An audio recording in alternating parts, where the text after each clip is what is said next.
નમસ્તે મિત્રો, રીઝનિંગની અંદર ઘડિયાળ વિશે માહિતી આપણે લઈ રહ્યા છીએ.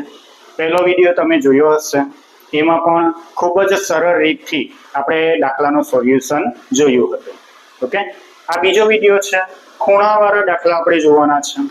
આની ગણતરી પણ આપણે ફટાફટ મગજમાં જ કરીને ઓકે એનો જવાબ લાવીશું. ખૂબ જ સરળ રીત છે. ઓકે, તો જોઈએ ખૂણાવાળા દાખલા. સવાલ કંઈક એવો પૂછાય કે 3:40 કલાકે મિનિટ કાંટો અને કલાક કાંટો વચ્ચે ખૂણો કેટલો હશે? બરાબર, આ રીતના સવાલ પૂછાય છે અને તેનો જવાબ નોર્મલી એક સૂત્ર છે જેના વડે આપીએ છીએ. જેમ કે મેં અહીંયા લખું છું 11/2 ગુણ્યા મિનિટ ઓછા 60/2 ગુણ્યા કલાક. આ સૂત્ર પ્રમાણે એનો જવાબ અપાય છે. ઓકે, શું કરવું પડે? ગુણાકાર કરવા પડે, ભાગાકાર કરવા પડે, બાદબાકી કરવી પડે, પછી એનો જવાબ તમને મળે.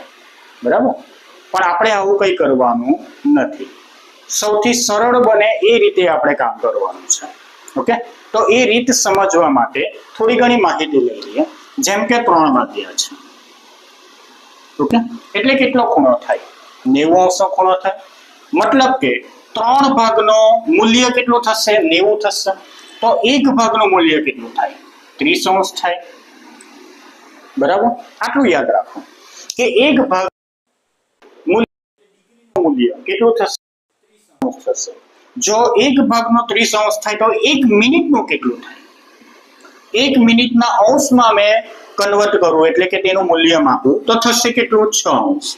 કેમ? કારણ કે 1 મિનિટ બરાબર 5 મિનિટ. બરાબર, 5 ભાગ કરું સરખા 30 એટલે જવાબ શું આવે? 6°. આટલી બે માહિતી જોઈએ. તો આ પ્રકારના બધા આપણે ગણી શકીએ.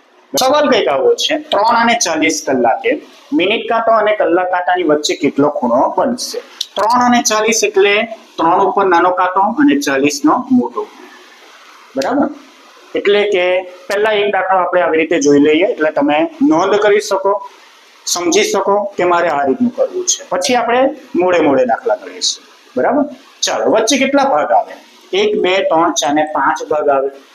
5 બરાબર અને ગુણ્યા 30, 5 તાલી 15 એટલે 150° તો મારા ખરા જ. હવે રીત પ્રમાણે કલાક કાંટાને સવાલ પૂછો. તું મિનિટ કાંટાની આગળ છે કે પાછળ રહી ગયો? જો રેસ લગાવીએ તો પાછળ રહી ગયો ને, હે ને? જો પાછળ છે એટલે મારે કરવાની બાદબાકી. ઓકે, કોણ? કલાક કાંટો પાછળ છે એટલે મારે કરવાની બાદબાકી. કેટલા બાદ કરવાના? તો જો મિનિટમાં કેટલા છે? 40 છે. 40 ના અડધા કરી દો 20. જવાબ તમારો આવશે 130°. બરાબર, જવાબ તમારો શું રહેશે? 130°. આ ખરો જવાબ છે. ખ્યાલ આવી ગયો? આ રીતે કામ કરવાનું છે. શું કરવાનું? પાછું એકવાર રિપીટ કરીએ. વચ્ચે ભાગ કેટલા? 1 2 3 4 ને 5. 5 તાલી 15 150 થઈ ગયા. હવે કલાક કાંટાને પૂછો તું આગળ છે કે પાછળ છે? પાછળ છે તો માઇનસ લઈ લીધા. કેટલા માઇનસ કરવાનું? તો મિનિટ માઇનસ કરવાની એટલે તમારો જવાબ 8માં. ઓકે, બીજો દાખલો જાતે વિચારીને ગણી શકીએ? કરીએ. ચાલો. 8 અને કેટલા લખેલા છે? 30 લખેલા છે. 8 અને 30 એટલે મિનિટ કાંટો 30 ઉપર એટલે 6 ઉપર, કલાક કાંટો 8 ઉપર એટલે 8 ઉપર. વચ્ચે કેટલા ભાગ? 2 ભાગ. હા ને, 3 દુ 6 એટલે 60° થઈ ગઈ. હા ને, 3 અને 3 60, 30 અને 30 એટલે 60 થઈ જશે. બરાબર, ચાલો. એટલે 60° તો છે જ. હવે પૂછો કે કલાક કાંટો તું આગળ છે કે પાછળ છે? 8 અને 30 છે તો મિત્રો 8 ઉપર કલાક કાંટો અને મિનિટ કાંટો 6 ઉપર, તો કલાક કાંટો આગળ કહેવાય ને. પ્લસ કરવાના. કલાક કાંટો આગળ હોય તો પ્લસ કરવાના. 60માં કઈ પ્લસ કરવાનું છે? 60માં પ્લસ કરવાના છે. કેટલા કરવાના છે? તો 30 ના અડધા 15. 60માં 15 એડ કરું તો મારો જવાબ શું આવશે? તો 75 જવાબ આવશે. જવાબ સાચો. ઓકે, જોઈ લઈએ કઈ રીતે.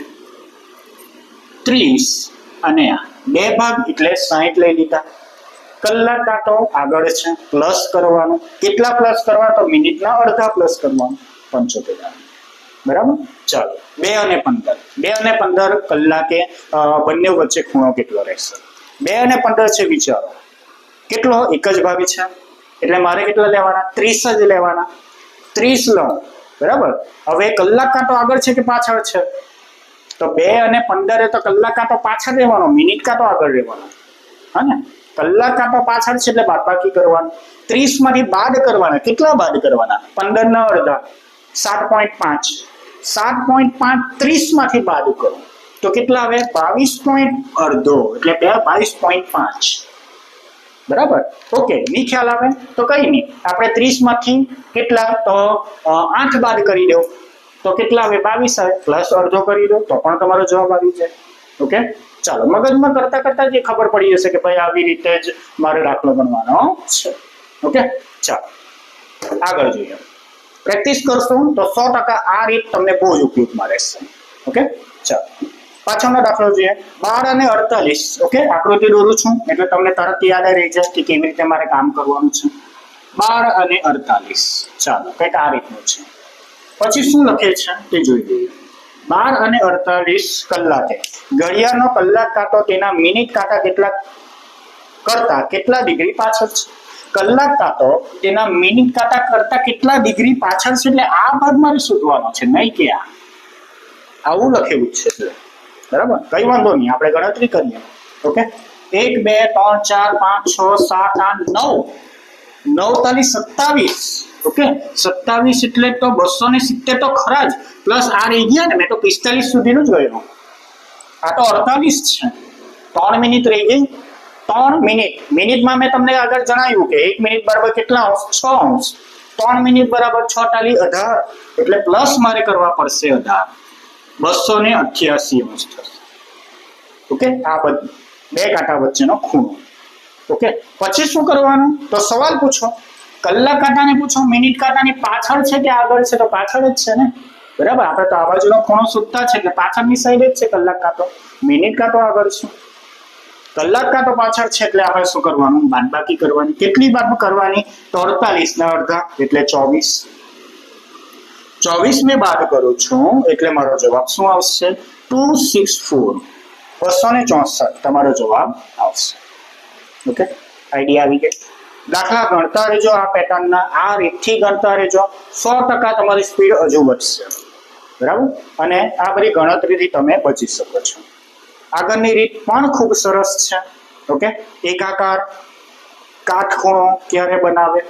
બરાબર, એક વિરુદ્ધ સામસામે બંને કાંટા ક્યારે આવે? આ પ્રકારની માહિતી જોવા માટે નેક્સ્ટ વિડીયો જોજો. ઓકે, એમાં પણ સરળ રીતથી આપણે દાખલો ગણીશું. Thank you.